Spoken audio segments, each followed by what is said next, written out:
Hello, everyone, and welcome to a new episode of the Jazz Flashiest podcast, calling all jazz fans out there in the internet radio land. My name is Anton Garcia Fernandez, and I'm talking to you from the small town of Martin, Tennessee. A particularly hot day in our state today, hitting about 95 degrees or so. But we're here because we have a very special episode number 12 of the Jazz Flashiest podcast, and today we're going to be talking to jazz journalist and historian and blogger Stephen Cerra, who's joining us from Southern California. Steve, welcome to the Jazz Flashiest podcast. Thank you so much, Anton. Appreciate you having me. One important thing to know about Stephen Cerra, if you don't know who he is, you should go online and read a very special blog that I have been following for many years, one called Jazz Profiles, that you can find on jazzprofiles.blogspot.com. That's jazzprofiles.blogspot.com. That's how I came to know the name of Stephen Cerra, and over the years I've been wanting to get in touch with him and record a little conversation about jazz and about his blog, about his life, and many other things. And that's what we're going to be doing today here on the Jazz Flashes podcast, which will be available on Jazz Flashes. That's jazzflashes.blogspot.com, and also on my YouTube channel, Anton GF. Now, Steve, tell us a little bit about where you were born and where you live now. Well, I was born in Providence, Rhode Island. I grew up in New England. And about 15 years of age, my dad and mom decided that they'd had enough with New England winters. They relocated to Southern California, and we realized that winter was optional. We never went back. And that's where you live right now, in Southern California. It is, yes. We live in Orange County, which is about 40 miles south of Los Angeles. Now, I understand that I was born in the northwest of Spain, and the northwest of Spain is not like the rest of Spain. It's actually quite cold and rainy, both in the winter and in the summer. So now, I've been living for many, many years in Tennessee, and wow, on days like today, it gets really hot around here. What would be, Steve, your first memories related to music, if you have any? I found a stack of records in the cellar of our house, 78 RPM records, that my dad had collected as a young man. He was a big fan of the swing era big bands, particularly Harry James and Benny Goodman and bands like that. And so I carted them up the cellar. Those things were quite heavy for a little boy in those days. And we had one of those machines that, you know, you cranked and put it like a cactus needle in for a needle. And I played the records and just so excited to hear the music, and it just captivated me. So I guess those first memories of music really are your first memories of jazz. Exactly. Eventually gravitated to Benny Goodman records, and of course the famous Sing, Sing, Sing really jumped out at me, and I really enjoyed the drumming part very much, and it made a heck of a first impression on me, although at the time I didn't really do, you know, much following up. I just always enjoyed the drum parts. I can see, you know, looking through your blog that you enjoy writing about drummers. Yeah, you know, a long time ago, I remember reading somewhere that if you're going to write, it's probably a good idea to write about something that you know something about. And, you know, so I focus on drumming, having been one and having done it for a while, as a kind of a way of getting into the music. It's my perspective on jazz. Now, you mentioned that you have played some drums. Tell us a little bit about how that started. How did you start playing the drums? Well, really, very, very, very much by serendipity. I was a very active boy growing up in New England, and I liked playing sports and baseball, and, you know, depending on the season, baseball and ice hockey. And when I was 14 years old, I really fractured my wrist quite severely in 3 places. This is before the time when they had pins and that sort of thing. I can remember the doctors looking at the X-ray of my fractured wrist and saying things like which was very, very encouraging. Anyhow, they had no idea how best to repair it. So what they did essentially was they set it and they kept it in the cast for 9 months. And then when the cast came off, we were going to see what the results was. Well, during that period, obviously not playing much baseball and hockey, I wandered into the music room, and there was a snare drum just set up, sitting in the corner. And I, of course, only had the one hand available, but I just became fascinated by, using a stick and striking the drum. And it brought back lots of memories of the Gene Krupa recordings with Benny Goodman. So, in a way, I kind of passed my time. The music director was very, very kind about letting me bang away. I didn't read music or anything like that. And when I got too rambunctious, he would caution me to quiet down a bit. But eventually the cast came off, and I rushed upstairs to the band room. And at that point, it was probably the best thing I could have done, because my arm was the size of a pencil. But playing drums, even though informally, without any instruction, over a period of time, turned out to be the best physical therapy imaginable. I went back and saw the doctor 6 months later, and he said, "How did you do this?" I had a fully formed, fully developed right arm again. So I decided that maybe the next step might be to take this seriously and seek out some lessons, and that's kind of where I went from there. I see myself reflect a little bit in some of the stuff that you're talking about, because I remember that my first introduction to jazz was also swing, big band swing, and the Benny Goodman small groups with Gene Krupa on the drums, and I was always fascinated by the sound of those drums. And ever since then, even though I cannot play and I never really got a chance to learn how to play an instrument, but I really enjoy listening to music, particularly jazz, and I always I'm kind of fixated on the drumming because of that. You mentioned Sing, Sing, Sing with a Swing, which is also one of the first jazz records I ever heard, and I have a feeling it was many years later. But it was still the first record that I heard, and I was fascinated by Gene Krupa. What other drummers do you admire? Gee, where do I begin? I mean, every drummer's time feel is a little different. So, when you listen to one drummer, you basically listen to one drummer. So, going back to maybe the swing era, really enjoyed Joe Jones, Papa Joe Jones, with the Count Basie band. I also enjoyed some of the drummers, Woody Herman's band, Davey Tough and Don Lamont. These are early guys with the band. Buddy Rich, of course, with Tommy Dorsey and Artie Shaw, wonderful, wonderful drummers. Another drummer that I really enjoyed listening to from that era was Jimmy Crawford. Not particularly well known, but he was the drummer with Jimmy Lunsford Band. And very unique style. Really, really enjoyed his playing too. Moving forward a little bit, there really are so many magnificent drummers in the modern era of jazz. Louie Bellson has always been a favorite. Loved his work with Duke Ellington. Joe Morello, marvelous technician with the Dave Brubeck Quartet. I was particularly fortunate because when my parents moved to Southern California, it was at a time when the jazz clubs on the West Coast were very active.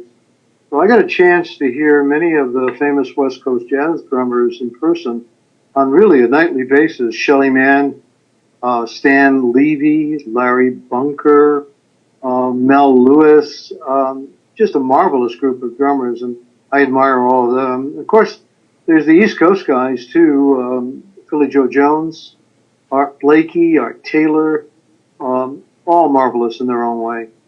One drummer that I've always really enjoyed, and that I think lately there has been a feature on your blog, Jazz Profiles, about him, is Big Sid Catlett. Yeah, gosh, am I fond of him. He was a guy that a lot of folks overlook. Of course, he died tragically young of a heart attack. I think it was in his early 40s when he passed away. But he is the kind of guy who could reach backward and play traditional jazz, Dixieland jazz, and yet turn right around and, play with the beboppers, Charlie Parker and Dizzy Gillespie. And he was an inspiration to me because I always wanted to be a very versatile, very flexible drummer, mainly because it just gave me many more different opportunities to experience the music. You mentioned the West Coast jazz and the clubs down there in California on the West Coast, and that was something that I had written down here that I wanted to ask you about. What was it like to be on that scene when you had the chance to be among all those great musicians you mentioned, like Shelly Manne and many others? It was a particularly fascinating. The golden era is a term they use for the late 50s and the early 1960s in California. Lots of development, freeways everywhere. But the great thing about it is there weren't a lot of people. So you could literally get around the freeway system, hardly any traffic at all. You could go from the beach to the mountains to the desert in about an hour, hour and a half, sometimes 2 hours, depending on where you were heading for. So it was just so much fun for a young guy to just jump in a car, head down to the lighthouse in Hermosa Beach. Our home was in the eastern part of the San Fernando Valley, which is northeast of Los Angeles. And Hollywood was 10 miles away.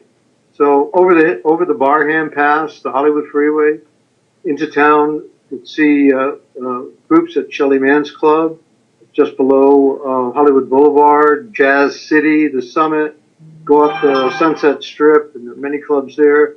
It was just, it was like Disneyland for young jazz fans at that time. One of the things that impresses at least me the most about those records from the 1950s that came out of the West Coast is the innovation of a lot of these records. We can't forget that from that part of the country is where the mixture, the marriage of jazz and Brazilian music really started, for example, among many other innovations. What would you say are the defining features, so to speak, of what has been known for so many years now as West Coast jazz? Well, it's interesting. I mean, there's so many different perspectives on how to define it, but I always thought that it was a very compositionally oriented style of jazz, that there was an awful lot of emphasis placed on song structure. And as opposed to, just basically playing 12-bar, 16-bar blues and then, turning quickly to soloing or improvising. So I think that's definitely a feature of it. But I think you touched on it too. There's so much innovation in terms of style. The combos were anything from Chico Hamilton's quintet, which had, of all things, a cello in it, in guitar and alto sax and flute, to hard driving quintets like Shelly Manne's group with the traditional trumpet tenor sax combination. Lots of big bands. Certainly Kenton was based here on the West in the West Coast, and there was a lot of innovation going on with the various kinds of orchestral jazz that he played. But that seemed to be the byword of jazz out on the left coast, if you will, during the 50s and early 60s. People were just experimenting, and there was a lot of innovation and a lot of trying to come at the music from different perspectives. It didn't always work. Grover Sales, the jazz historian, has accused West Coast jazz as sounding like a bunch of bloodless museum pieces. And some of them were, they got too hung up on what was happening in the structure of the music, and not enough emphasis was put on improvisation. But was a very adventuresome time, and some wonderful things came out of it. One thing that I think is interesting about those years is that the commonly held belief is that the swing era ended by the mid to late 1940s, but if you, and really the big band years ended around that time, the late 1940s. But in reality, the big band survived a lot later than that, and in no small part because of the West Coast jazzmen. A lot of the swing era jazz musicians that relocated um, on the West Coast, it's kind of interesting to hear West Coast jazz, because when you look at the hometowns of many of the West Coast jazz players, they grew up on the East Coast, if not the Midwest, but they liked the big bands. They enjoyed playing in the big bands, and they were great readers. Many of the musicians that relocated here became employed in studio work, music for the movies, music for television, TV commercials, radio jingles, which required tremendous reading skills and interpretive abilities. But they always had a fondness for big bands, so they were constantly creating them, even if they were rehearsal bands or bands that didn't travel or were just recording bands, because they just loved the big band setting. So you're right, you could just hear some absolutely terrific big bands here on any number of occasions. Terry Gibbs fronted what later became known as the Dream Band. It was a band that couldn't travel. The guys couldn't afford to leave the studio work behind. Gerald Wilson's big band had many of these fine studio players. So it was a tradition that, while it wasn't commercially viable, musically it was intriguing, and the guys wanted to keep it alive, and they still do, at least to this day. Bill Holman still has a big band, and he dates all the way back to Kenton in the early 50s. It must have been a easier way of life for these musicians not to have to be on the road for so many weeks and months out of the year, and to be able to be based out of the West Coast, not have to travel as much as they had to before in the old big band days. It was wonderful. I mean, they could actually buy homes. They could raise a family, be a part of family life, have a real sense of community involvement, and yet there was certainly enough work to pay the rent, get the kids' teeth fixed, and all of that sort of thing, like you say, without having to live out of a suitcase. And of course, when we take any album from the 1950s, early 60s on Verve Records, for example, things like the songbooks of Ella Fitzgerald, for example.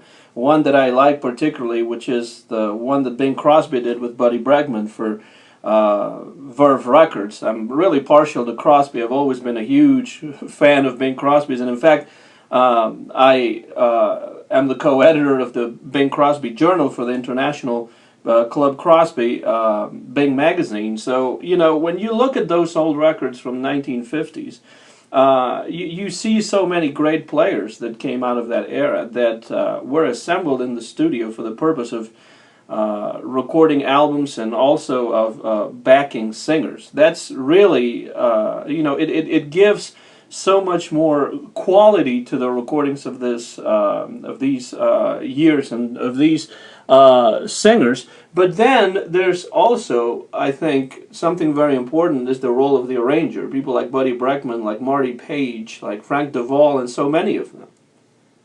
The level of musicianship, if you will, during the 50s, 60s, even into the 70s, was astounding. I mean, these guys could read fly specks across the room. And the arrangers were really comforted by the fact that they were going to have musicians perform the music, as they were hearing it in their heads, as opposed to, guys who came in and just had to struggle through it. It was a tremendous mutual admiration society between the composer arrangers who conceptualized the music and the studio musicians who executed it. It was just an incredible experience to be involved in. And everyone, it was like a garden. Everyone taught everyone else because you just wanted to help others improve, because that's basically, one of the traditions in the music is you're always teaching, you're always sharing. So not only were these studio musicians inspirations for the younger guys like myself, they were also our teachers. You're listening to the voice of Stephen Cerra, a jazz journalist, blogger, and musician as well, a drummer. This is a new episode of the Jazz Flashiest podcast, and he's joining us from Southern California. My name is Anton Garcia Fernandez, talking to you from the great state of Tennessee. And now, I was thinking, as we were talking about the West Coast jazz scene, are there any sort of anecdotes that you have about those years? Anything that you remember particularly as being something, unforgettable to you, or something that kind of stands out in your mind as you think about those years? Well, there were two, from a drumming perspective now, there were two drum shops that everybody visited, and they were literally right around the corner from one another. One was Roy Hart, Harte, Drum City, and then Bob Yeager and Chuck Molinari right around the corner on Vine across from the Musicians Union. A few years later, opened the Professional Drum Shop. And anecdotally, what I could remember is it just seemed like on any given day, you made the rounds to, buy a pair of drumsticks or get maybe a cymbal that had broken, welded or something like that. And it was just amazing. The people you just saw hanging around the drum shop. One day, Louie Bellson, who played double bass drums, was setting up a little demo on the double bass drums in the Professional Drum Shop. It's not an easy thing for most drummers because you do different things with each of the feet, and so you use them differently in most basic drumming arrangements, jazz drumming arrangements. But Louis was so engaging, so kind, that he was basically trying to induce us to sit down on the stool and just give it a try, not think about it, and, see what happened. And of course, there were no volunteers. Everybody stepped back, and poor Steve Cerra wound up sitting there with this stupid grin on his face. And so Louis decided that I was the volunteer. And to be honest with you, I was scared witless of embarrassing myself in front of all these other drummers. But with his encouragement, I'll be darned, I actually got the feel of it. And while I didn't do it very well or very often, I did it. And that's what I meant about the encouragement and the help that we got from the professionals in the environment. It was just everywhere. I remember one day, Stan Levy walking into, he was a drummer with the Lighthouse All-Stars for a number of years in Hermosa Beach, although he really got his start in 1945, I think it was, in New York with Charlie Parker and Dizzy Gillespie.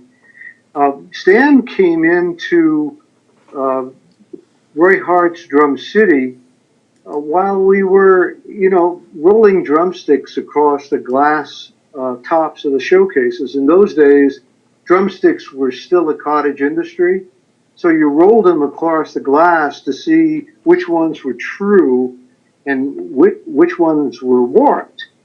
So the idea was you picked a pair and then you went over to the side of the showcase, and there was a rubber practice pad that you played on.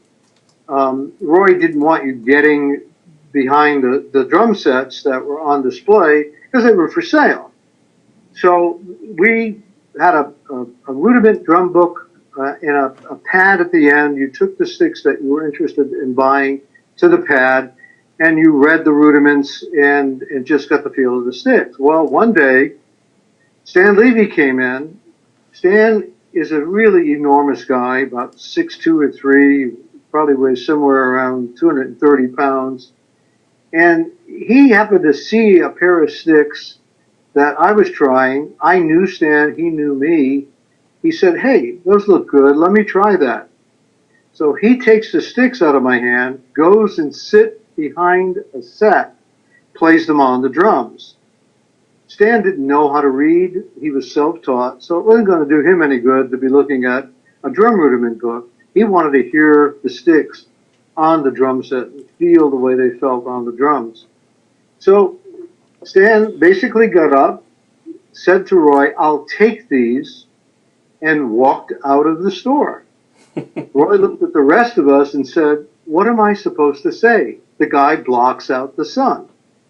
So, these were the kinds of things that happened. I mean, you just never knew who was going to be around, but it was always going to be fun and it was always going to be interesting. Since you're mentioning Stan Levy, I remember there's a fantastic book out there called Jazz Heavyweight by Frank R. Haid. And I have read the book that has, that's the authorized biography of Stan Levy. And I really enjoyed it, and I would really recommend it to everyone out there who may not be very well acquainted with the name of Stan Levy, or maybe who would like to know more about him. That's a very interesting book, in my opinion. Jazz Heavyweight. It is. It is. There's a wonderful story about Stan. Essentially leaving jazz to go into another field. And obviously, making a living in the music business as it changed from jazz being a form of popular music being replaced by rock and roll and that sort of thing. Most people don't know, but Stan became an absolutely exceptional commercial photographer. He was equally adept at photography as he was at jazz drumming, and basically moved away from the music and reestablished himself in a new career. In those days, Steve, in the 50s and the 60s, were you trying to make it as a professional drummer? Yeah, I was. That was my goal. And I certainly, I was very fortunate because the two teachers that I had, one, Victor Feldman, who probably is more, people are more familiar with him as a pianist and a vibraphonist. Mm-hmm. But Victor's first instrument was drums, and he was an incredible drummer. Really, if you hear some of his solos, it's very reminiscent of the skill level of a Buddy Rich. And then when Victor went on the road in the early 60s with the Cannonball Adderley Quintet, I was very fortunate to be able to study with Larry Bunker. Of course, Larry is very well known on the West Coast for his time with the Jerry Mulligan, Chet Baker Quartet. He also was the drummer of choice, Shorty Rogers. Mm-hmm. And also went on to have a year and a half stay with Bill Evans Trio. Larry was a very active studio musician, as was Victor. So they couldn't take all of the calls, and I was always getting referrals from them. So it was a just really wonderful opportunity for a young guy like myself to make a living working in the studios, because frankly, working at jazz clubs at night, they didn't pay very well. You really couldn't, afford to even maintain a normal lifestyle with the money in jazz clubs. There weren't that many gigs, and it was very, very competitive. So a lot of musicians got involved in studio work because it paid so well, and there was so much of it. When you listen to the records of that era with featuring bands that were assembled from different fantastic studio musicians that got together to play, you realized, as we said before, how wonderful the musicianship was. But as one of those players that got studio work, how demanding really was that kind of work in the studio as opposed to playing in the live clubs or playing on the road? They were equally demanding. Club dates in those days, they started at 2 o'clock. I'm sorry, at 9 o'clock mm-hmm. In the evening, and they ended at 2 o'clock in the morning. I mean, a lot of the club owners expected you to play 5 sets, 45-minute set with 15-minute breaks, and that was in the union contract. It got more relaxed when you went into clubs like Shelley's or the Lighthouse. You know, musician-owned clubs. The atmosphere was a little bit more loose, a little bit more relaxed. But there were days when I could remember making studio calls at 11 a.m. And usually studio recording sessions were 3 hours. So you go something like 11 to 2 and then 2 to 5. You'd rush home, grab a little dinner, take a shower, and then the next thing you know, you're playing a club day from 9 to 2. Well, you know, we were all relatively young people. It was all very exciting, full of energy, and who knew then that those times would be so short-lived. When you think back on those days, and you think about the fact that, of course, the movie industry wasn't too far away, and Hollywood was just around the corner, and what kind of clientele did these clubs have? You know, it's really. I worked for a while at a club near my home with pianist, composer, vocalist Bobby Trout. He, if you recall, he went on to marry Julie London, and the vocalist Julie London, and the club was a club called the China Trader. It was a Chinese restaurant with a bar. It was located about halfway between Warner Brothers Studios and Universal Pictures. So, you know, on any given night, a number of the people who were involved in the movie business or making television series would come in, have dinner, have a drink. And it was basically entertainment industry focused. You saw lots of people in the industry going out and appreciating the music. Sometimes somebody would get up. I mean, I can remember going to a Dante's Jazz Club.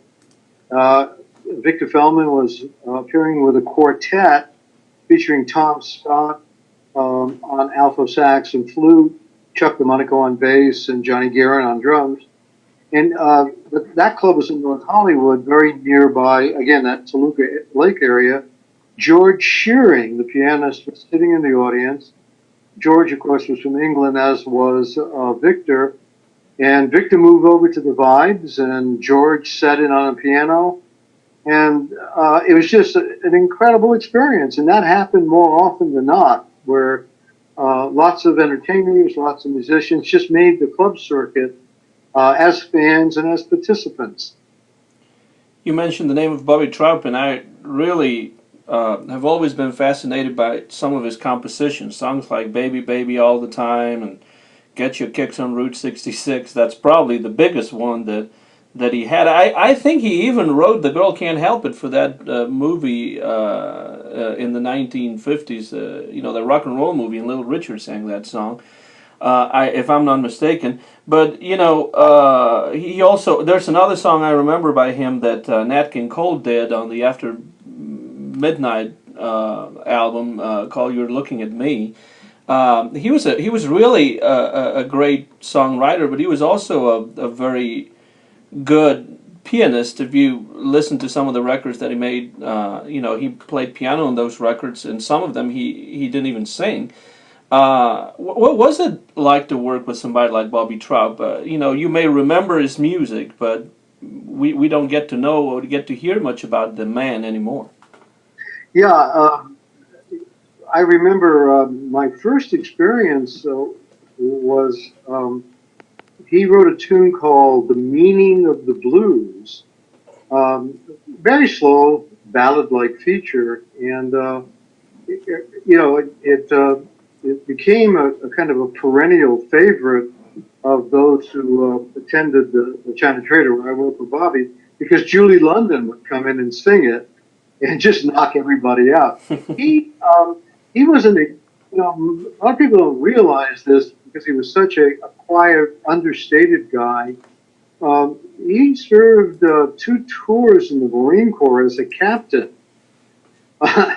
You know, and having been in the Marine Corps myself, there's not a lot of brass in the Marine Corps. It's a very small outfit, and there aren't a lot of captains in the Marine Corps. And I was kind of astonished to find that out about him, given how easygoing he was. I guess the word that comes to mind is professional. Always well organized. You know, there were lots of different bass players in the group, and always, you know, he had a song list that he wanted to try things on. Had written out the bass parts for the bass player. I mean, it wasn't accidental. He was really involved in his music. He was always very organized, and you know, guys like Bobby make it seem so effortless because they put so much preparation into it. Mm-hmm. It's interesting also that, you know, we're thinking about the time when rock and roll became the popular music of the day and replaced jazz as the popular music of the day. Jazz before the arrival of Elvis Presley and Jim Vincent and Chuck Berry and all the rock and rollers had been the kind of music you would be more likely to hear when you turn on the radio, and that changed a lot in the 1950s. However, a lot of the music that was produced in the 1950s, and that goes back to Mr. Trout. A lot of these songwriters like Trout and Matt Dennis, for example, these were people that had honed their skills during the big band era, and a lot of the music that was produced in the 1950s and even in the early 60s was still very much influenced by big band jazz and jazz in general. It was. I think that there was some very basic rock and roll going on, like Bill Haley and the Comets and that sort of thing. Certainly Elvis. The more elaborate rock that maybe the Beatles initiate and the groups that follow them. And when I say elaborate, it's still very simple music compared to rock and roll. I mean, to jazz and the big band era. That was still a ways away, but that transformation in the mid to late 60s just kind of changed a lot of things. That's for sure. You're listening to the voice of Stephen Cerra, joining us from Southern California. This is episode number 12 of the Jazz Flashiest podcast. It will be up on my YouTube channel, Anton GF, in just a little while, and it will also be possible to listen to it on Jazz Flashes, my blog at jazzflashes.blogspot.com. Now, at some point, Steve, you became interested in writing about jazz, not just playing the music, not just being around the music, but actually sitting down and producing copy about it, writing liner notes, and more recently you began your own and really interesting blog, Jazz Profiles. How did that happen? How did you become interested in actually writing about the music that you love? It was really accidental. It was something that our son suggested that I do because I had reached the point where I was planning to retire and kind of searching around for some things to occupy my time. And, you know, both our sons said, gee, Dad, why don't you reconnect with this earlier period in your life? You experienced it, you know a lot about it. It's certainly something that you love and is, you know, a lot of enthusiasm for. So I just decided. I think the intimidating part about it was how to go about it. And as you know, Anton, there's so many tools out there, so many platforms that make it so easy that the technical part was no longer intimidating. So then the challenge became one of content. And I just decided that I would jump in the deep end of the pool. I have a hard time looking at some of the early stuff that I wrote. But it's just been amazing because here again, I've had so much help from so many nice people in the business who do write about the music, and they've been extremely helpful and encouraging. And you know, we've kind of learned how to go about this with some baby steps along the way, and as you say, some insert notes writing and some other more formalized writing. But basically, I just kind of follow what interests me, and I try to use that as a focus for the various features that I develop for the blog. The blog is called Jazz Profiles, and you can find it at jazzprofiles.blogspot.com. That's Jazz Profiles, one word, .blogspot.com. Tell us a little bit about Jazz Profiles for people out there who may not be familiar with the blog. Although if you are interested in jazz, I'm sure you are already familiar with the blog. But tell us a little bit about it. What's the purpose of the blog? What kind of content will people find if they go to this URL? Well, I picked the name Jazz Profiles specifically because I wanted to develop in-depth profiles of a particular jazz musician. It just seemed like we were losing so many of the originators of the music, and that the literature about them was really happenstance. It maybe an article here, some insert notes there, an annotation or two. But I wanted to try to use a kind of almost a scholarly approach to pull together as much literature as I could find about some of these singularly important jazz figures in jazz history, so that when somebody went to, for example, look up Tal Farlow, who really almost single-handedly invented bebop on the guitar, playing bebop on the jazz guitar, there would be lots of different perspectives on his playing, collected from a variety of sources.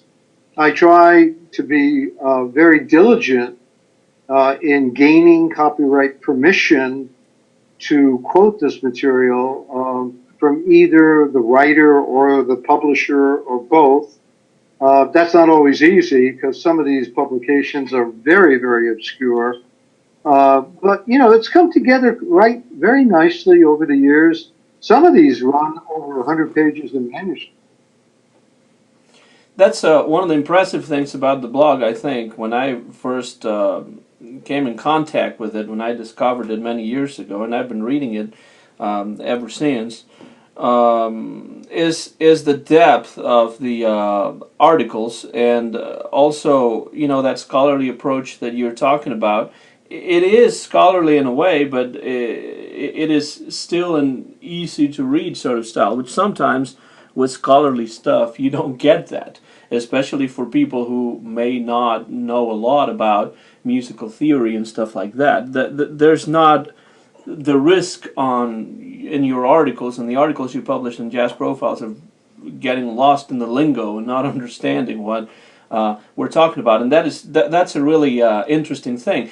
But the fact that the title is Jazz Profiles is interesting to me because you're not really on this blog trying to talk about jazz music in general, about the style in general, or the history of the style in general, but you want to concentrate on the people that make the music, the different people that make the music. Why do you think it is important to do that?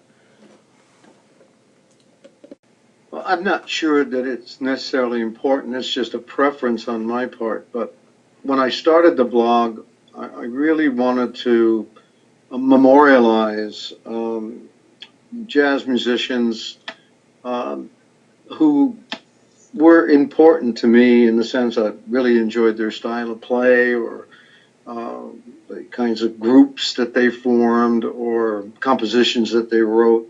So the profile part of Jazz Profiles was picked for a reason. I wanted to provide kind of an in-depth look at individual musicians.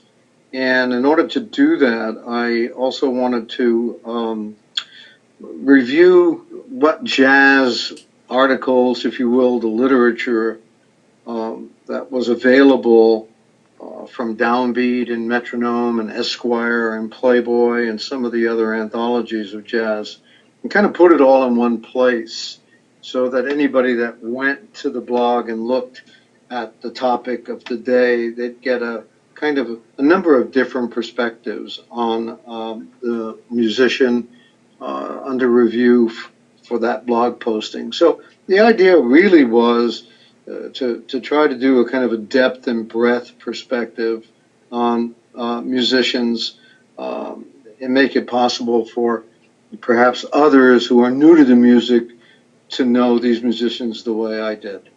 Another thing that I find really interesting about your blog is that, of course, a lot has been written about jazz over the decades, and of course, since the advent of the internet, there's lots of information about jazz online that you can find. But the truth is that when one reads your blog, one realizes that you really like to also concentrate on lesser-known musicians throughout the history of jazz. Yeah, in a way, the feeling is that they may be lesser known, but they're no less deserving. Mm-hmm. It's unfortunate that a lot of these very skilled, very adept players are never going to get a booklet treatment. I mean, and I just didn't want them to pass into oblivion, so to speak, especially with the internet now available as a quick and ready source of finding information about some of these more obscure, if you will, jazz musicians. So, we're using modern tools in a way to go back and retrieve archived information, bring all of that forward, and make these guys and women come to life again. Now, let's talk a little bit about how you go about writing the articles that you publish in Jazz Profiles. Now, once you choose a subject for an article that you want to write about a musician that you want to write about, how do you go about doing the research? How hard is it to do that? How time consuming is it to do that? Some of the articles are really long.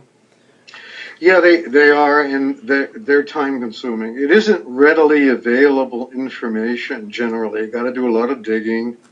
I'm very blessed with a fairly extensive recorded library, and as you know, Anton, many records are graced with very informative liner notes in the case of LPs, or sleeve notes, or insert notes in the case of CDs. So that's also a pretty good starting point. There are some encyclopedia type reference books, if you will, the New Grove Dictionary on Jazz. And that's a helpful starting place because oftentimes, in addition to a brief annotation about a particular musician, they'll also list a small bibliography following that particular musician. Now, that's good and bad because some of the references in the bibliography are to journals that may have existed for a couple of years. Case in point, Jazz Monthly, which was published in England for a little less than a decade in the early 1960s. Finding editions of some of these magazines can really take time. Now, I'm on a couple of jazz chat groups with people who over the years have kept libraries of these hard-to-find periodicals. So there's a lot of gratitude on my part because I put out a call for help and I'm usually rewarded. But it is time-consuming to identify and then locate all the source material. And then, of course, once you got all of it, you got to put it together in some form that's readable, enjoyable, and entertaining. I also try to include a video with an audio track of the musician under discussion so you can actually hear the style of music or the approach to music. You reach a point of limitation with words describing music. So at some point, the music has to speak for itself. So we try to include that with each of the blog postings as well, not to mention as many images as we can find. What you mentioned about digitized sources, some of the old jazz publications. One wishes that there were more of that, because those of us that were not even around when they were published, that's something that we would like to, at least I would like to have available, more readily available than it usually is. That's why I heard that the jazz letter from Gene Lees has been digitized on the blog or the website of the author Donald Clark, who wrote a couple of really interesting biographies of musicians like or singers like Frank Sinatra and Billie Holiday. I wish a lot more of that were done. I agree. It's interesting you mentioned Gene. Before his passing in 2010, a year or so after I started the blog in 2008, we started exchanging correspondence about doing just that, bringing the jazz letter to the internet. But he fell ill. He gave me some permissions relative to some newsletter features that he'd written. But before we could develop the idea further, he passed away, sadly. So I'm very happy to see Mr. Clark bring all these 20 some odd years, 25 years or so of Gene's newsletters onto the internet and make them accessible. It's a wonderful resource.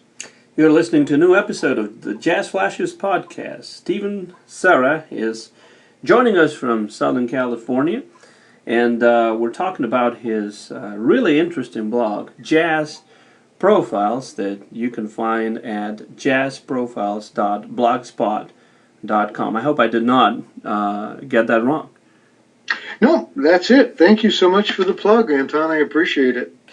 Now, another thing that you have done over the years, Steve, it's easy to find your blog really online, and whoever has not read it really should, because there's lots to be learned, lots of information that's really important for us who love, those of us who love jazz music. But one thing that I was able to find while looking up information about you to put together this interview is that you have also done some liner note writing. Could you tell us a little bit about how that came about? Actually, they're gifts for musician friends.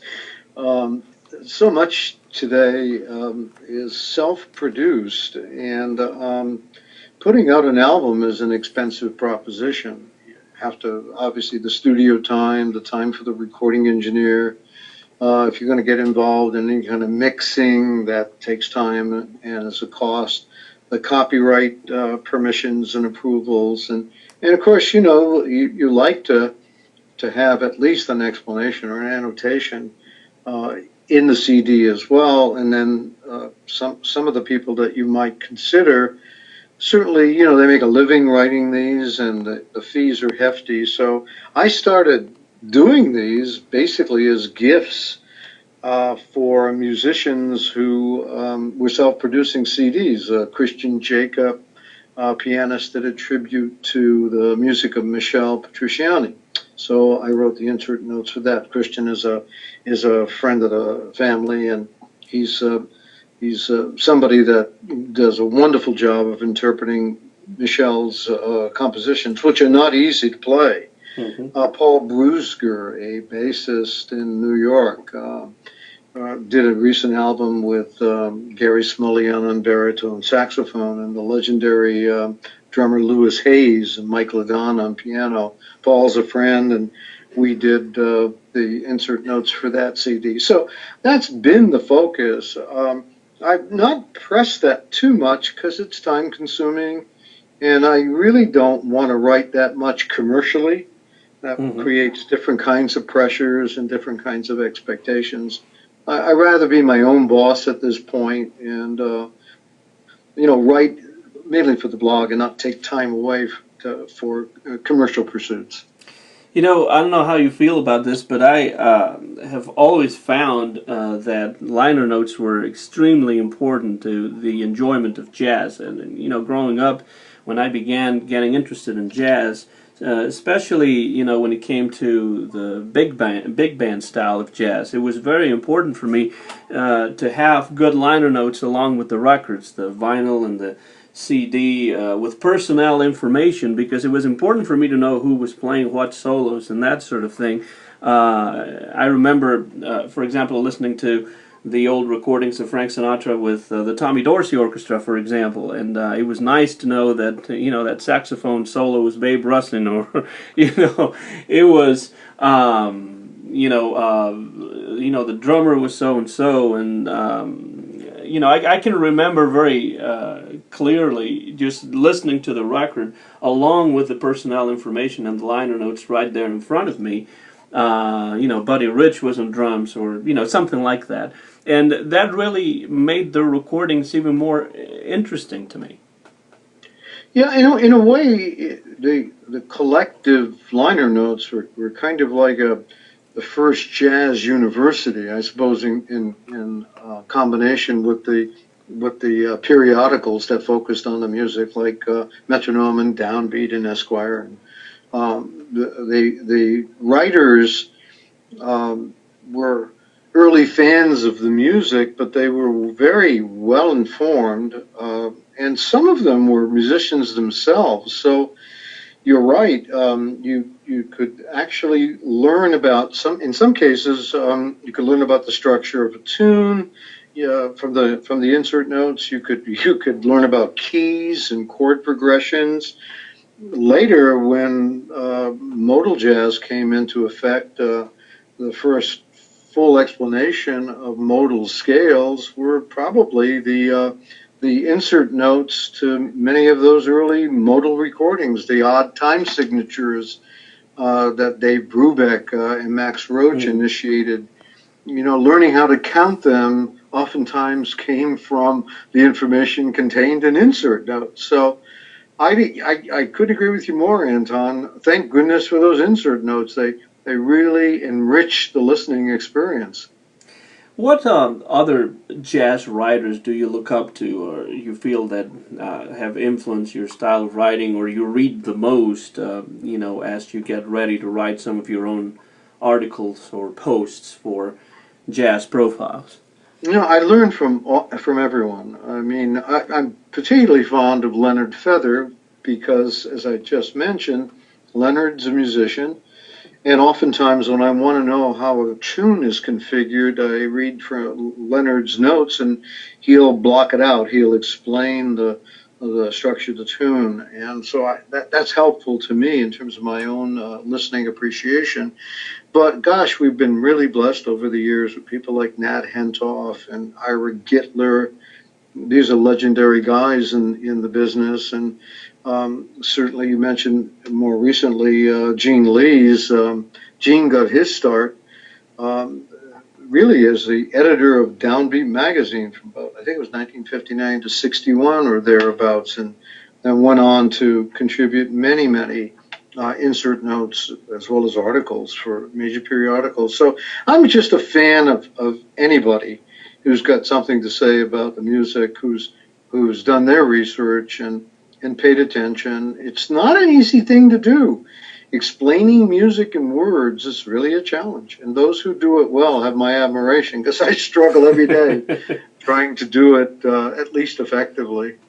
So as you mentioned Gene Lee's, we have a couple of times now.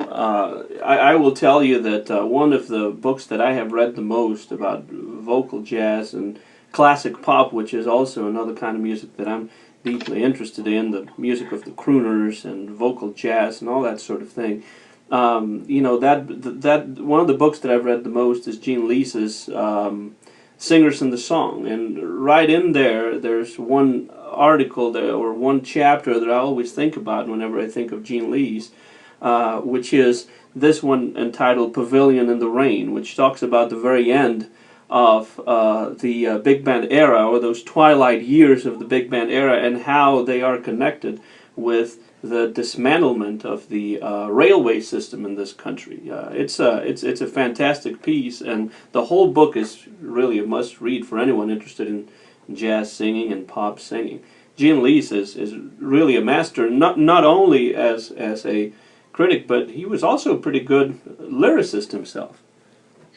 Yeah, I think a lot of people don't realize that for many years, if you wanted to hear music, you had to go and listen to it. I mean, certainly radio and records have been a feature of music in the 20th century, but for a lot of folks, it was a more intimate experience going out, using the public transportation to a ballroom or a pavilion where a band was playing, where you could listen to the music or even dance to it, was a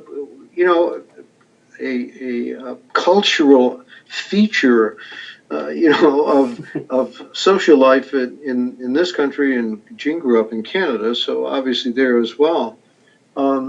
There's not a lot of that going on anymore, although there's certainly some concert venues and club venues still around.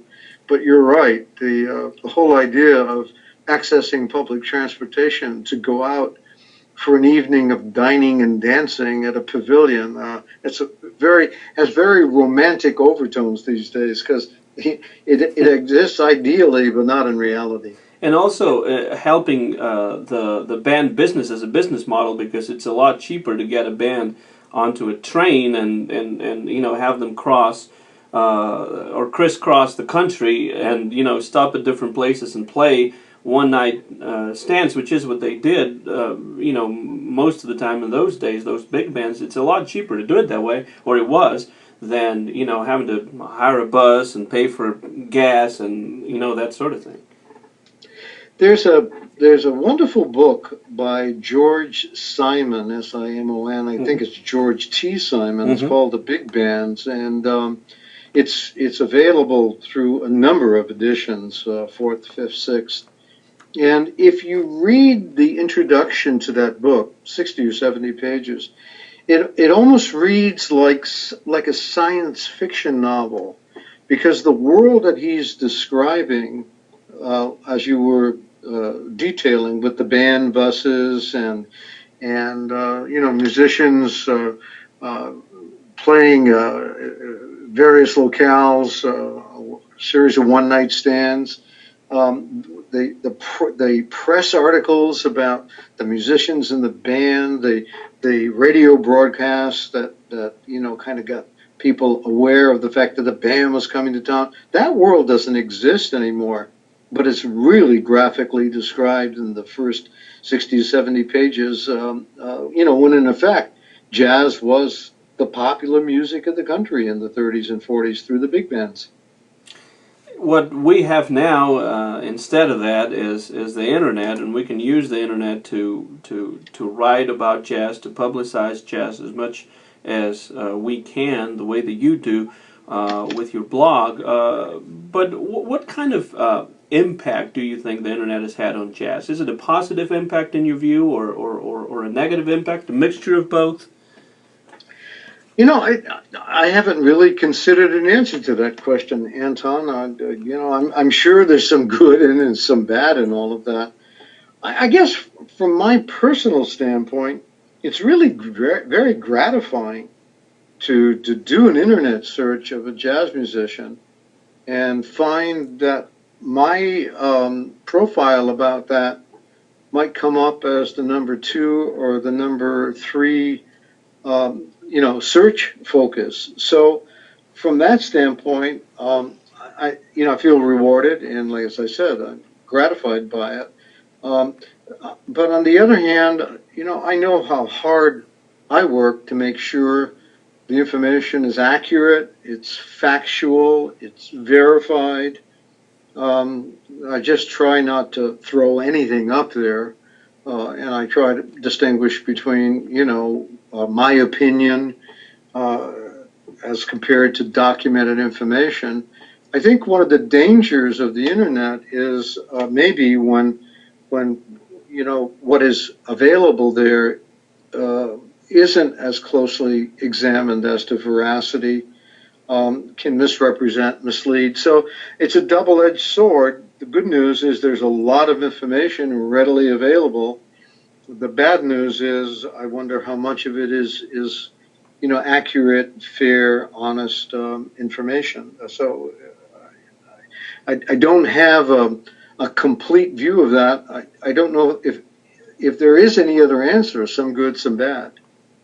You're listening to the voice of jazz journalist, musician, and blogger Stephen Cerra, who is joining us from Southern California today on the Jazz Flashiest podcast. My name is Anton Garcia Fernandez, and you'll be able to listen to this podcast fairly soon on my YouTube channel, Anton GF, as well as on Jazz Flashes, my blog that you can find at jazzflashes.blogspot.com. And if you change Jazz Flashes for jazzprofiles.blogspot.com, you'll find Steve's own blog. We're about to wind down this really interesting interview. It's been a great conversation. I've had a great time talking to you, Steve, today. But I still have a couple of questions that I would like to ask you before signing off the air, so to speak. In Jazz Profiles, you also reprint the work of other critics, but as far as your own articles, the ones that you've written yourself, which are the ones, if any, that you feel most satisfied with?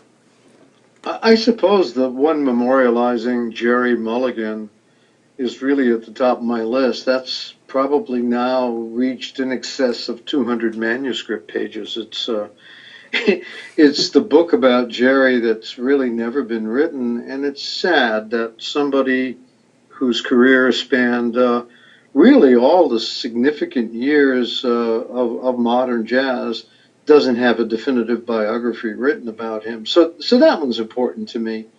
There are some others closer to home. Victor Feldman, a pianist, vibraphonist, drummer, was somebody that I knew a couple of years after he first came to the United States from England. Really a genius.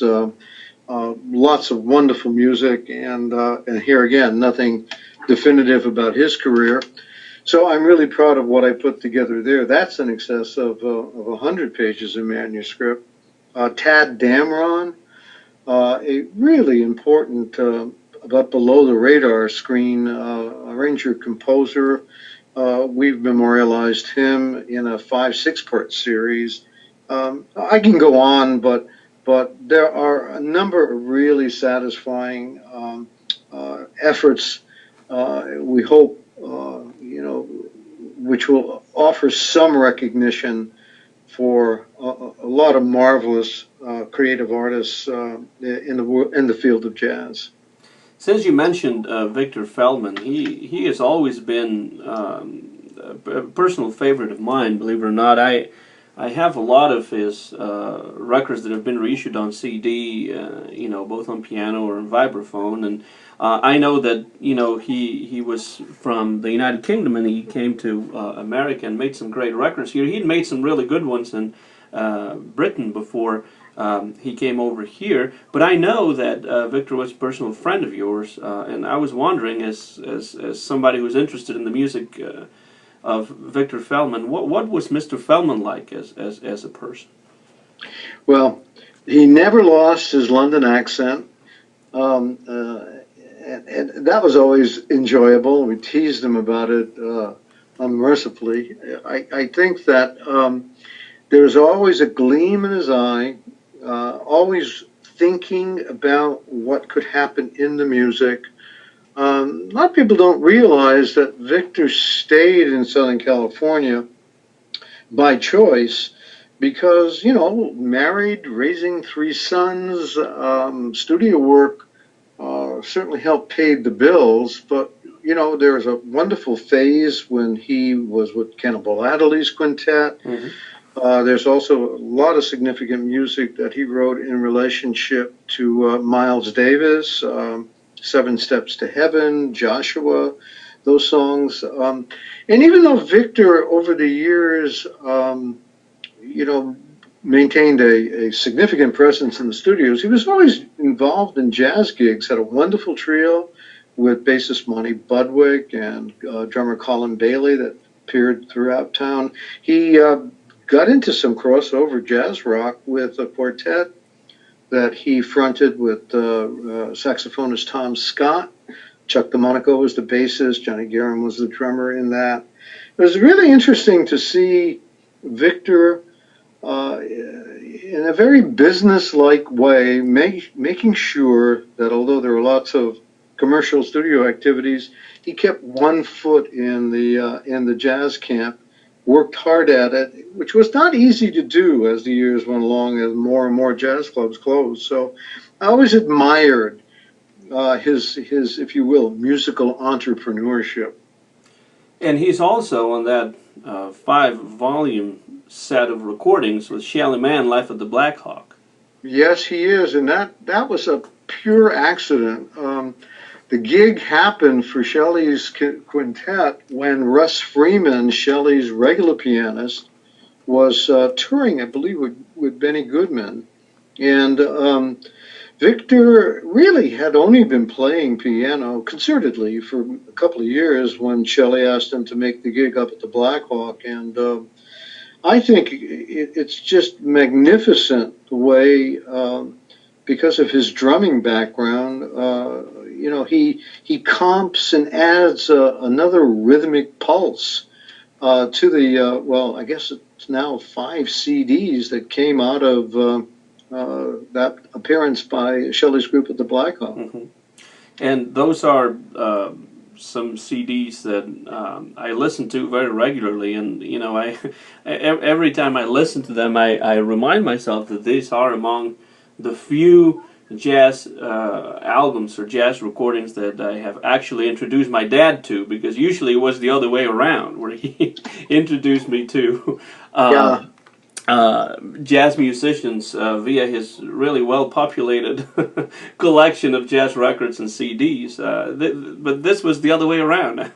I discovered those several years ago and was just enthralled by the wonderful sound of that band in that setting. And I was the one who gave him a call and said, "Hey, you got to listen to this."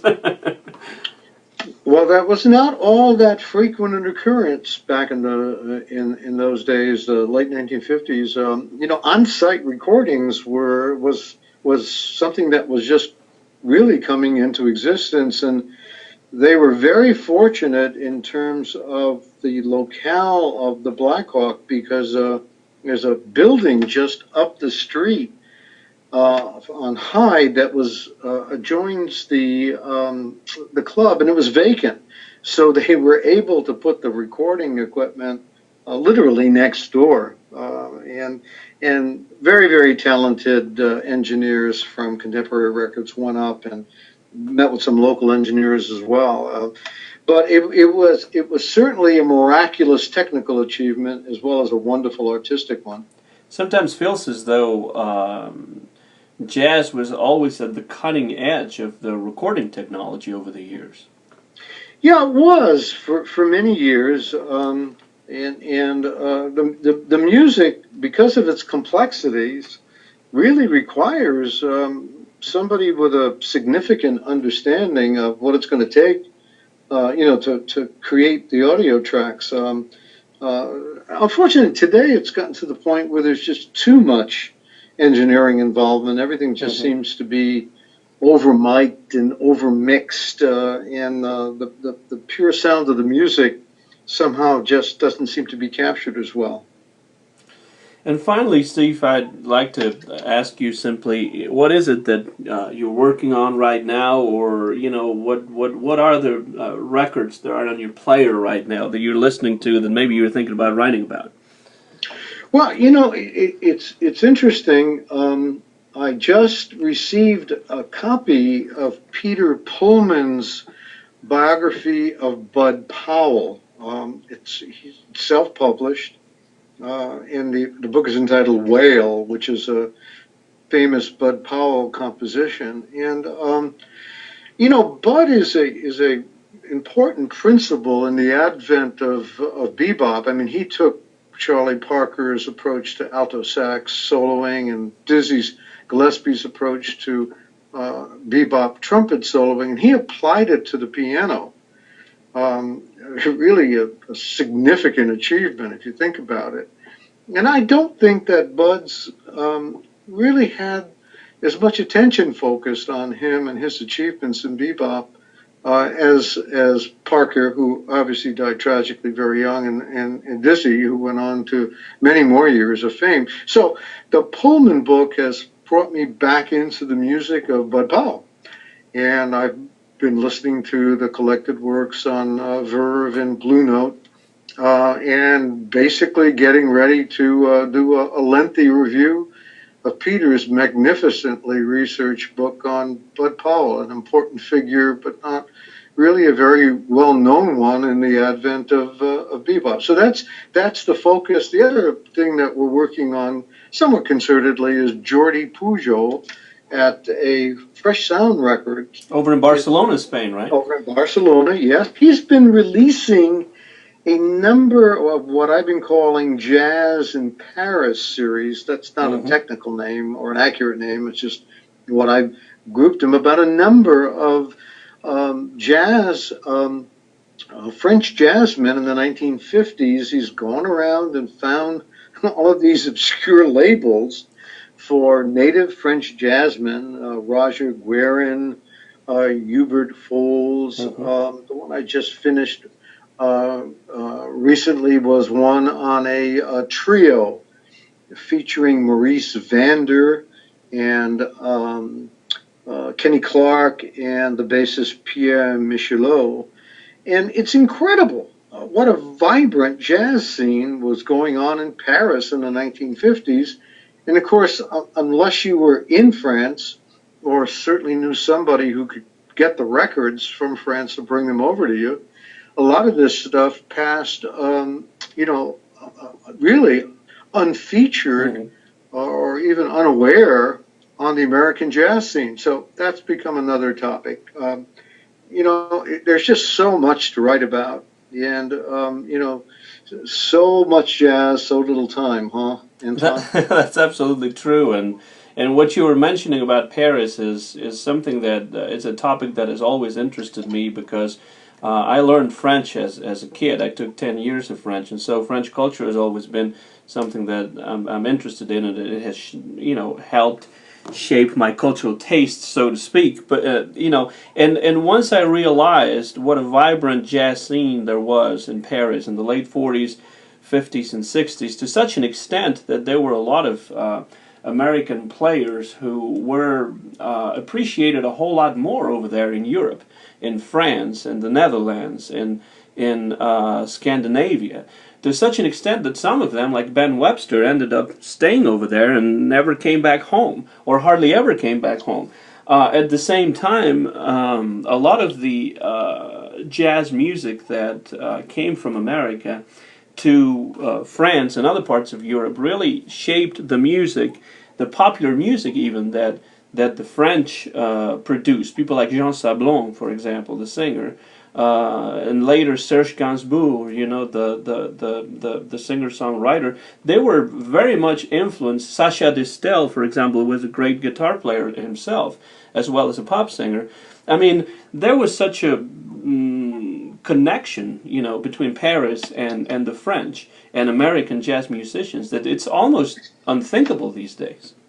Yeah, it really, what you're saying is so incredibly underscored by Jordi's recent releases, and so I'm trying to basically use the blog as a way of calling attention to the fact that this music was wonderful and existed, as you say, in a very, very vibrant setting. A lot of cross-culturalization between the music and literature and films and just unknown to many Americans, myself included, until Jordi began releasing these records. So it's the blog is a source of satisfaction, in terms of my expressing my interest in the music, but it's also a great source of information and knowledge about something that's been a big part of my life for a long time. And that blog is Jazz Profiles. You can find it at jazzprofiles.blogspot.com. And the author of that blog has been talking to us for about an hour and 20 minutes here on the Jazz Flashiest podcast, and his name is Steven Cerra. And Steve, I gotta just thank you so much for spending the time, taking the time out to sit down and chat with me here on the Jazz Flashiest podcast about this wonderful music that you and I both love, and that I know lots of the listeners out there love as well. I sincerely and vividly recommend your blog, Jazz Profiles, to everyone out there. You're going to learn something, not just something, but a whole lot if you go to jazzprofiles.blogspot.com. Once again, Steve, thank you so much. I appreciate your time, and I appreciate the wonderful work that you do on behalf of the jazz that we love. Thanks for having me on your program, Anton. I appreciate it.